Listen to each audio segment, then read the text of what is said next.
நல்லா இருக்கீங்களா? நல்லா இருக்கேன் சார். பாப்பா நல்லா இருக்கியா? நல்லா இருக்கேன். சரி, அதான் எதுக்கு வர சொன்னா, சரி காலேஜ் ஃபீஸ் கட்டணும்னு, எக்ஸாம் ஃபீஸ் இது ஃபீஸ் எல்லாம் கட்டணும்னு, புக்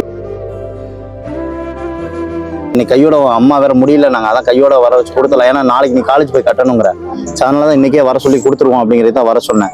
உடம்பு எப்படி இருக்கு இப்போ உங்களுக்கு? உடம்பு முடியலதான், கொஞ்சம் பரவாயில்லைங்க சார். ஏன் நீங்க முதல்ல டாக்டர் பாருங்க, போறதுக்கு முன்னாடி டாக்டர் மட்டும் காமிச்சிட்டு போயிரு. ஏன்னா பாவம் முடியலங்கிறாங்க.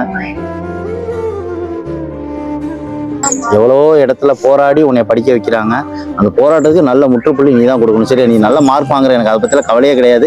இருந்தாலும் இன்னும் எவ்வளவோ கஷ்டப்பட்ட, இன்னும் கொஞ்சம் கஷ்டப்பட்டுட்டேன்னா நல்ல வேலைக்கு போயிட்டேன்னா அவங்க வாழ்க்கை அவங்க உட்கார வச்சு சாப்பிட போனேன். உடம்புக்கு முடியாமல் இவ்வளோ போராட்டத்தில் உன்னை அது அப்பா இல்லாமல் உன்னை இவ்வளோ தூரம் பார்த்துக்கிறாங்க. நீங்கள் நல்லா சந்தோஷமா ஆரோக்கியமாக இருந்தால் தான் அவன் நல்லா படிக்க முடியும். ஏன்னா 2 பிள்ளைங்களும் உங்களை நம்பி தான் இருக்காங்க. நீங்கள் எல்லாம் என்ன பண்ணுவாங்க சொல்லுங்க? உங்களோட கஷ்டத்துக்கு கண்டிப்பாக அவள் தான். ஏன்னா ஒரு தாயோட கஷ்டம் என்னங்கிறது கூட இருந்து அவள் பார்த்துட்டு இருக்கா. அதனால அவளுக்கு நல்லாவே தெரியும். அதனால நீங்கள் இனிமேல் கண் கலங்கலாம் தேவையில்ல. உங்க பொண்ணு ஜெயிச்சு உங்களை நல்ல இடத்துல உட்கார வச்சு உங்களை சாப்பாடு போடுவாங்க. சரியா? ஏன்னா அவன் மேல எனக்கு அதீத நம்பிக்கை இருக்கு. பேசுறப்ப படிக்கிறப்ப சரி, என்ன தேவையோ அண்ணா எனக்கு தேவைன்னு கரெக்டா என்கிட்ட சொல்லுவா. அதுலயே எனக்கு தெரியும்.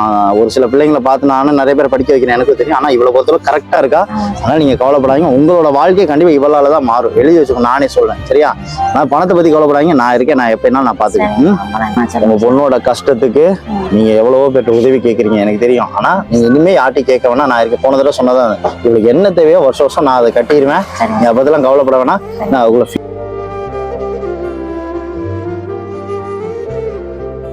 அம்மா கையில இருந்து வாங்கி போய் கட்டு, ஃபீஸ் கட்டு, மீதி பணம் உனக்கு ஜிபேல அனுப்பிச்சாரேன். சரியா? ஓகேவா? இது ஏன்னா உங்க அம்மா கையால் நீ வாங்கிட்டு போனா உனக்கு அது ஒரு இதா இருக்கும். அதனாலதான் அவங்களோட கஷ்டத்துக்கு தான் நான் இந்த உதவி உனக்கு செய்யறேன். உங்க அம்மாவோட கண்ணீரை துடைக்க வேண்டியது உன் கையில இருக்கு. செய்வியா? எவ்வளவு பிடிக்கும் உங்க அம்மாவை? ரொம்ப பிடிக்கும். சொல்ல முடியாதுல்ல. சொல்ல முடியும். யாருக்காக இவ்வளவு கஷ்டப்படுறாங்க? எங்க 2 பேருக்காக தான் இவ்வளவு கஷ்டப்படுறாங்க. உங்க 2 பேருக்காக தானே இவ்வளவு கஷ்டப்படுறாங்க. அதனால அவங்க கஷ்டத்தை மட்டும் பாரு, அவங்களோட கண்ணீரை மட்டும் பாரு, வேற எதையுமே பார்க்காது. அப்பா இல்லாம ஒரு பொண்ணு வளர்க்குறது எவ்வளவு கஷ்டம் இந்த சமுதாயத்துல.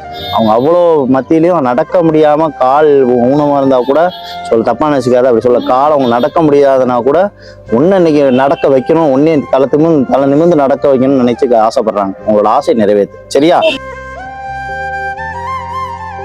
சப்போர்ட் பண்ணுவேன். அம்மா இருக்காங்க. சரியா? அம்மா சந்தோஷமா? இதுவே எனக்கு பெரிய சந்தோஷம்.